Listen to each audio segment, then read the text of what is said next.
sudah menjalani rangkaian pemeriksaan penyelidikan.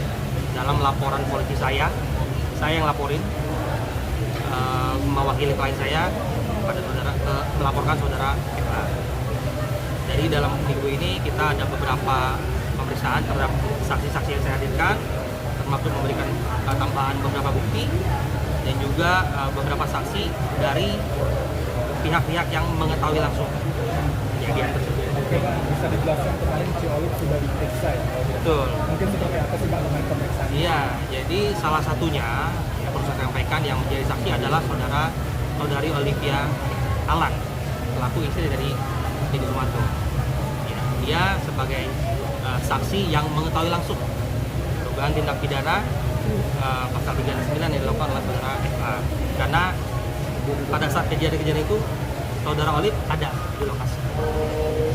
Lalu kapan Bang nantinya akan diperiksa Bang? Iya. Panggilan dari terkait laporan Bang Densu. Kemarin setelah Olive kan saya ada menghadirkan beberapa saksi ya yang saya hadirkan.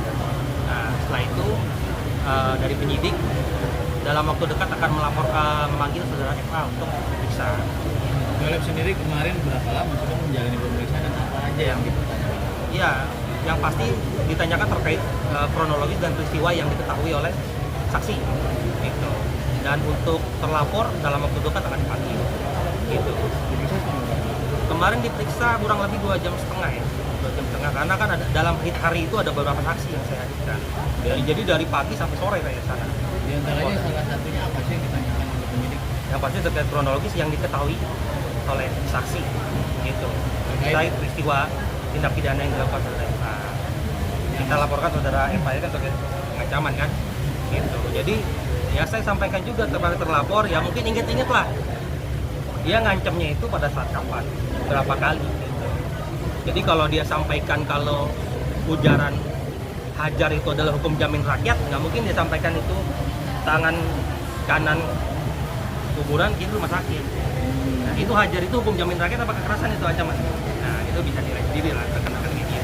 Psikologisnya sendiri Si Olive seperti apa sih saat mendapat sang suami diancam seperti itu? Ya, yang pasti bagaimanapun juga seorang istri ya tidak terima dan tertekan juga lah. Yang awalnya niat baik ya kan dia memberikan fasilitas membantu supaya orang itu mendapat sumbangan, tapi ternyata malah jadi peristiwa ini kemana-mana dan bahkan dilaporkan, bahkan digugat sekarang ya kan gitu.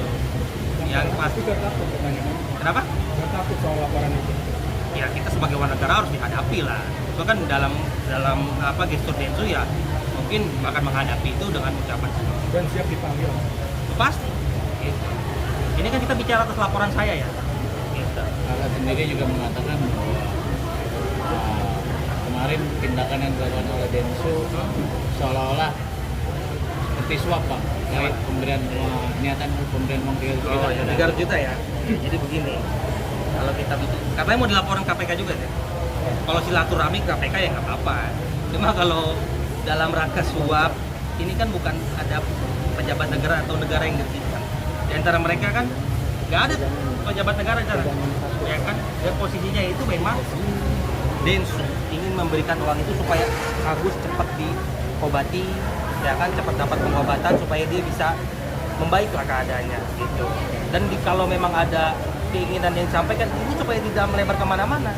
Namanya orang ngasih 300 juta, ya kan, intinya kan dia memberikan itu supaya persoalannya beres lah. Udah jangan terlalu berlarut dan kemana-mana.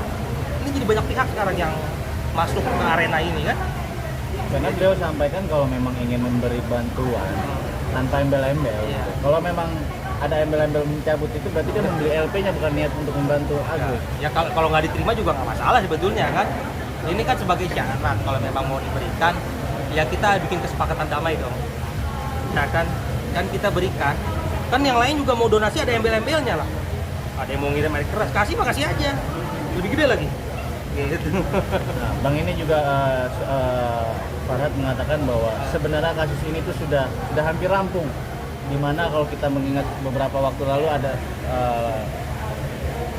momen perdamaian antara kedua belah pihak. Namun kejadian itu atau agenda itu batal terjadi karena adanya diduga intervensi dari Denny Sumargo pasca menerima telepon Novi dari Denny Sumargo. Justru menurut saya kurang tepat kalau anggapan seperti itu, karena yang pada saat itu kita ini kalau bikin kesepakatan harus dari keinginan para pihak dari win solution, bukan ada ancaman atau ada paksaan.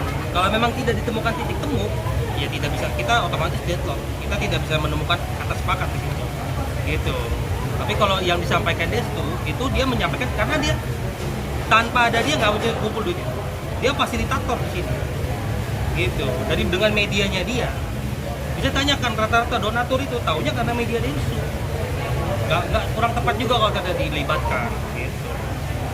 Terus gimana nih Bang, perihal terkait dengan Kemensos yang ada wacana ingin mengambil alih sisa dari uang Ya, donasi Bang? apapun dari tindakan dari lembaga negara itu saya dukung, karena itu saya pikir adalah win-win solution dan cara terbaik.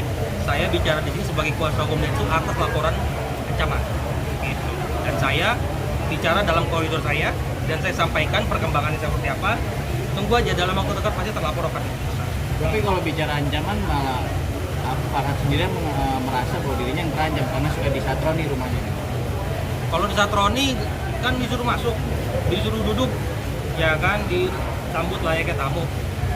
Makanya saya bilang peristiwa pengancaman ini jangan disalahartikan hanya dalam peristiwa satu peristiwa doang. Karena saya laporin melampikan buktinya ada beberapa peristiwa. Jadi silakanlah terlapor, ingat-ingat lah. Di mana aja dan kapan aja dia mengucapkan dan mengutarakan ancaman-ancaman kekerasan kepada klien saya. Silakan ingat-ingat itu. Jadi bukan hanya sekali. Ada berapa barang bukti sih yang diajukan mereka? Ya cukup banyak lah. Saya lampirkan satu flash disk kok. Dan cukup banyak. Itu foto dan video. Potongan video, ya kan, dari media resmi ya. Bukan foto dari sosial media, dari media resmi. Dan ada beberapa media, ada beberapa lokasi di wilayah hukum Polda Metro Jaya. Gitu. Lalu bagaimana nih Bang dengan adanya niatan Farhad Abbas ingin melaporkan kembali klien Abang? Laporan apa tuh? Saya baru tahu.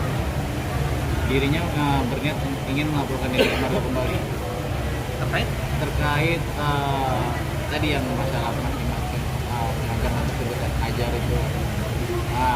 Ya dan- silakan aja. Itu kan hak warga negara membuat laporan polisi. Ya kan? Kalau saya yang pasti ketika membuat laporan polisi itu memang ada peristiwa pidana yang dilakukan dan merugikan klien saya. Gitu. Bang, atas laporan Densu ini, ya, Bapak harap bisa masuk penjara menurut Abang kira-kira itu gimana? Ya sejauh ini ya saya yakin dengan bukti yang kita hadirkan dan saksi dan juga nanti ada ahli-ahli yang kita hadirkan, saya yakin. Nah ini kan saling Dengan melaporkan. ancaman berapa sih Bang? Ya pasal 369 bisa dilihat lah kurang lebih pasal. Bang, ini kan saling melaporkan. Apakah Densu siap menghadapi juga laporan atas Farhad Abbas?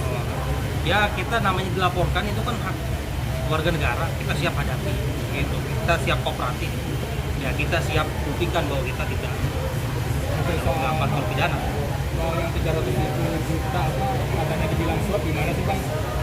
Jadi ya tadi saya udah terangkan ya kalau proyek suap ini adalah upaya perundingan, upaya negosiasi.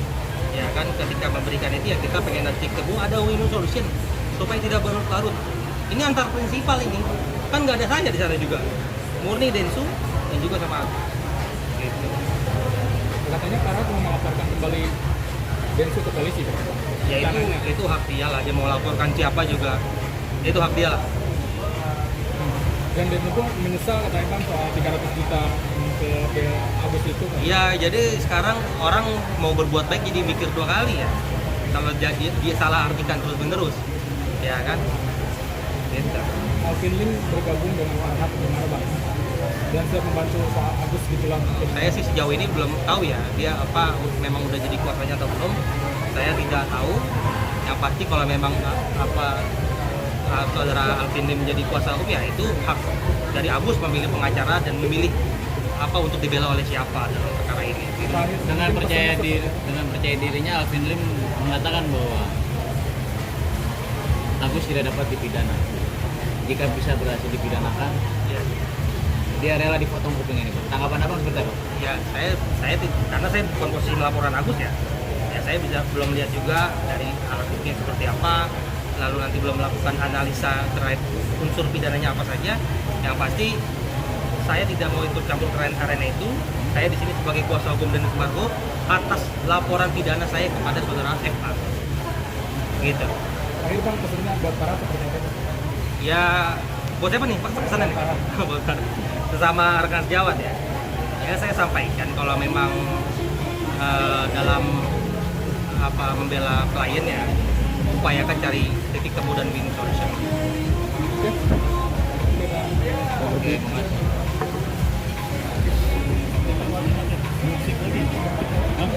Dari sini begini. Oh gitu ya.